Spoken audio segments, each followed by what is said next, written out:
Guys, ഇന്ന് ഞാൻ പോകുന്നത് ഒരു അടിപൊളി ഹോളി ആഘോഷിക്കാനാണ്. കമോൺ, നമുക്ക് ഒരുമിച്ച് പോകാം. എന്തിനാ വന്നത്? പരിപാടി കാണിച്ചു തരാം.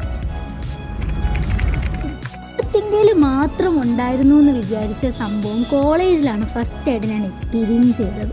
അതിനുശേഷം ഡേ ഫോർമലി ഇവിടെ വന്നൊന്ന് ആഘോഷിക്കുന്നതിന് ഭയങ്കര എക്സൈറ്റ്മെൻറ്റിലായിരുന്നു ഞാൻ.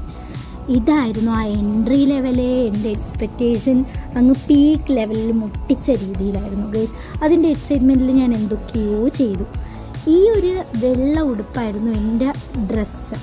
അതിൻ്റെ കോലം just few hours later scene ഞാൻ നിങ്ങൾക്ക് കാണിച്ചു തരാം. നിങ്ങളത് കണ്ടാൽ ഞെട്ടും.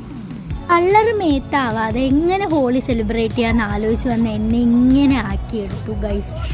ഇത് എൻ്റെ കോളേജിൽ എൻ്റെ കൂടെ പഠിച്ചൊരു ഫ്രണ്ടിന് അൺഎക്സ്പെക്റ്റഡ് ആയിട്ട് ഞാൻ അവിടെ വെച്ച് കണ്ടു. അവളിൽ നിന്നായിരുന്നു ഈ തുടക്കം മൊത്തം വന്നത്. ഇതായിരുന്നു ഗൈസ് അവൻ. ഇവനാണ് എൻ്റെ ദേഹത്ത് ആദ്യം പൊടിയിട്ടത്. അതിനുശേഷം പിന്നെ എവിടെ നിന്നാണ് പൊടി വരുന്നതെന്ന് എനിക്കൊരു ഐഡിയ ഇല്ലായിരുന്നു. വരുന്നവരും പോകുന്നവരും എല്ലാം ഹാപ്പി ഹോളി എന്ന് പറഞ്ഞ് നമ്മൾ ദേഹത്തിട്ടിട്ടു.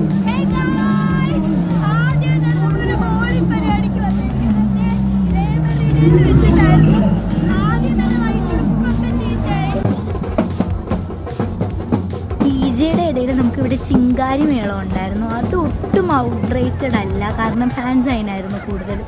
ഇത് നമ്മുടെ ഷവറിങ് ആണ്. ഇവിടെ പോയി നമുക്ക് കുളിക്കാം, ഹോളിയുടെ കളറൊക്കെ പോകും. ഫോം പാർട്ടിയും കൂടെ ഇവിടെ നടക്കുകയാണ്. അത് വെറും ഒരു അടിപൊളി സാധനമായിരുന്നു ഗൈസ്. ഷാംപൂയിൽ നമുക്ക് കുളിക്കാം അറ്റ് ലാസ്റ്റ്.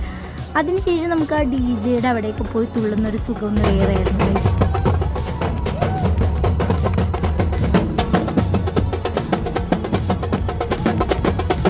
ഏഷ്യൻ സ്ക്രീനിൽ എൻ്റെ രൂപം ഇങ്ങനെയായി. എന്നാലും നമ്മൾ ആ വൈബ് നമുക്ക് കിട്ടിയത് കൊണ്ട് നമുക്ക് അവിടെ നിന്ന് പോകാനേ തോന്നിയില്ല ഗൈസ്. വെള്ള ഉടുപ്പൊക്കെ ചീത്തയാന്നുള്ള വിഷമത്തിലും ആ ഒരു പാർട്ടിനെ മൊത്തത്തിൽ എൻജോയ് ചെയ്തു. എൻ്റെ ഒരു ഫസ്റ്റ് എക്സ്പീരിയൻസ് ആയിരുന്നു ഇങ്ങനെ ഒരു സ്ഥലത്ത് പോയി ഹോളി ആഘോഷിച്ചത്. ആൻഡ് ദാറ്റ് വാസ് എൻ്റെ എക്സ്പെക്റ്റേഷൻസ് ഒക്കെ മറികടന്നിട്ടുള്ളൊരു പാർട്ടി തന്നെയായിരുന്നു ഗൈസ് അത്.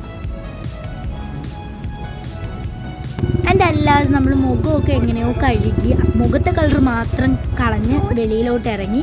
പുറത്തിറങ്ങിയപ്പോൾ ഇതേ പുറത്തും ഹോളി പാർട്ടീസ് നടക്കുക. അതും കണ്ട് നമ്മൾ വീട്ടിൽ പോയി. Okay, bye guys.